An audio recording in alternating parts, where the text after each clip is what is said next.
Tahukah kalian salah satu pendapatan nasional dan devisa terbesar di Indonesia berasal dari komoditas perkebunan karet? Indonesia menjadi produsen karet terbesar kedua di dunia setelah Thailand.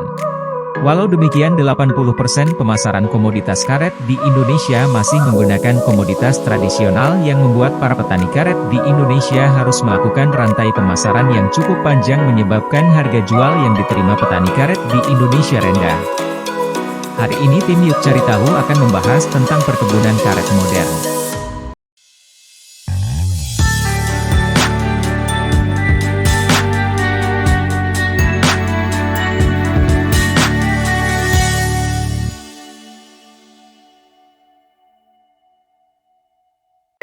Dalam perkebunan pohon karet, proses pertama yaitu pemilihan bibit.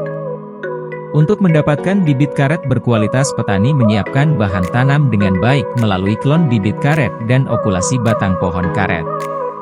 Pertama, petani akan melakukan penyemaian bibit melalui biji karet, dilanjutkan dengan perawatan bibit. Saat tanaman berumur 8-12 bulan akan dilakukan pemurnian bibit pohon karet. Kemudian untuk tanaman tidak murni akan diganti dengan klon sesuai anjuran yaitu PB260. Pohon karet dari okulasi cenderung lebih lambat pertumbuhannya dibanding dengan klon dalam kondisi yang sama. Selanjutnya, persiapan lahan tempat penanaman bibit karet. Persiapan harus dilakukan dengan matang untuk memastikan pertumbuhan pohon karet berkembang baik dan mencegah timbulnya penyakit akar putih. Sebelum petani mulai menanam bibit, petani akan melakukan pengecekan tekstur tanah, tujuannya untuk mengetahui daya simpan air dalam tanah. Kemudian petani akan menggenggam dan meremas tanah untuk melihat saat dilepaskan apakah tanah terburai, menggumpal atau menempel. Tekstur tanah terbaik yaitu tanah yang menempel di telapak tangan saat diremas karena memiliki penyimpanan air yang cocok untuk pohon karet. Petani juga akan memperhatikan pemilihan lahan yang tidak ada bebatuan. Ketika tanah sudah sesuai, proses selanjutnya petani akan melanjutkan dengan menanam bibit pohon karet pada kedalaman minimal 1 meter atau lebih. Penanaman dengan kedalaman ini bertujuan agar akar bisa bertumbuh dengan sempurna dan kokoh. Dalam pertumbuhannya, pohon karet membutuhkan nutrisi yang dapat didapatkan dari dalam tanah dan pupuk berupa unsur hara, fosfat, kalium, magnesium dan nitrogen. Petani memiliki beberapa cara agar pemupukan bisa menyerap dalam tanaman dengan baik. Cara pertama yaitu pemupukan langsung yang dilakukan dengan penaburan pupuk secara langsung di sekitar batang. Cara kedua yaitu pupuk dibenamkan di antara barisan pohon karet. Cara ketiga, pemupukan dengan membuat 4 lubang. Hal ini biasanya dilakukan saat tanaman masih kecil. Interval pemupukan sebaiknya dimulai pada awal musim hujan, kemudian dilakukan dalam waktu 3 bulan sekali untuk pohon yang masih muda dan 4 bulan sekali untuk pohon yang sudah tua. Selanjutnya, petani karet harus memperhatikan beberapa masalah yang muncul dalam masa perkembangan pohon karet.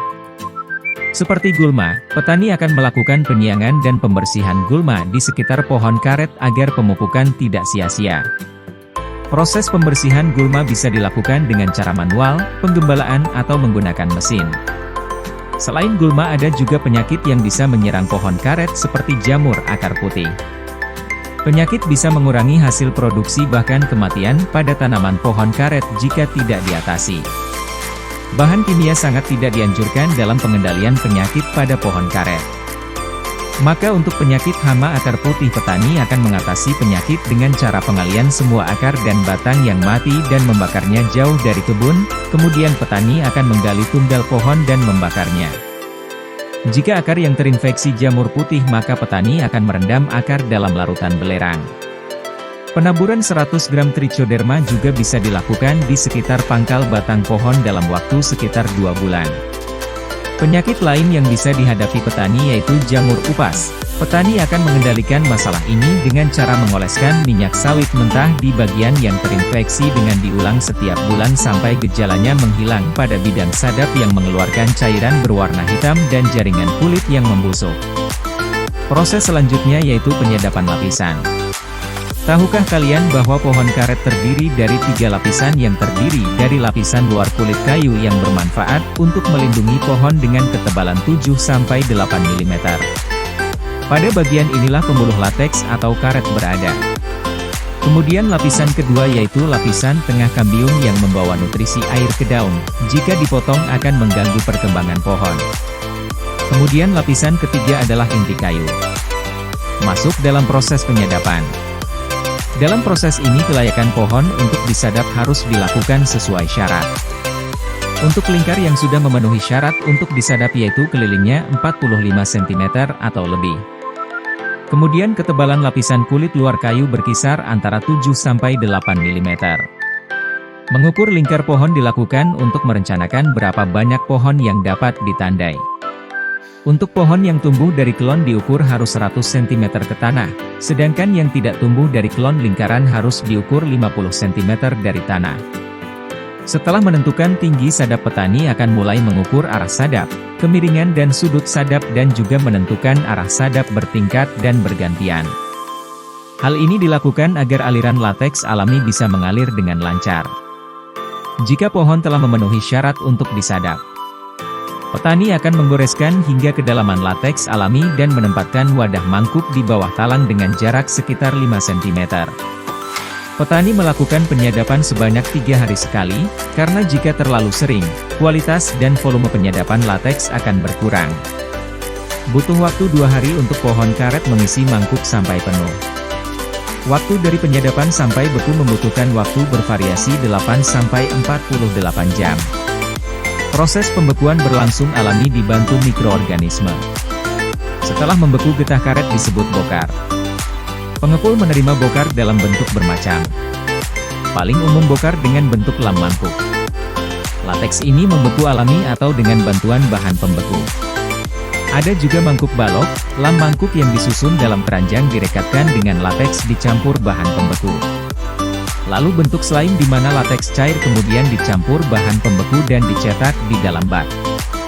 Setelah beku dikeluarkan dari bak. Terakhir slip tipis yaitu slide yang dikeluarkan dari bak pembeku yang kemudian digiling menggunakan penggiling polos atau bermotif sehingga slip tadi semakin tipis. Petani biasa menggunakan asam sulfat dan pupuk TSP sebagai bahan pembeku. Pembeku ini tidak direkomendasikan karena dapat menurunkan kualitas, mencemari lingkungan dan membahayakan pengguna. Asap cair menjadi salah satu cairan pembeku lateks yang direkomendasikan karena merupakan pembeku organik yang tidak berbahaya bagi pengguna dan juga meningkatkan kadar karet kering. Selanjutnya penyimpanan. Petani akan menyimpan bokar di tempat kering dan tidak terpapar sinar matahari langsung agar kualitasnya terjaga. Bagi petani yang menghasilkan lam mangkuk biasanya bokar disimpan di rak-rak sebelum dijual. Posisi rak penyimpanan dikelompokkan berdasarkan umur pengumpulan dari kebun di mana lam mangkuk yang kering ditempatkan pada bagian atas sedangkan lam mangkuk baru ditempatkan di rak bagian bawah. Dengan cara ini petani menghasilkan lateks yang tinggi kadar karet keringnya. Walaupun demikian nyatanya banyak hasil bokar yang terkontaminasi, sengaja maupun tidak. Ada 3 kategori kontaminan bokar yaitu kontaminan ringan seperti daun, kulit kayu dan serangga. Kontaminan berat, seperti tali, karung, plastik, tanah, lumpur dan pasir. Dan kontaminan karet vulkanisir seperti ban bekas dan sandal jepit. Kurangnya motivasi petani untuk menghasilkan hasil bokar kualitas SNI bisa jadi karena harga jual yang diberikan oleh tengkulak antara kualitas bagus dan buruk sama.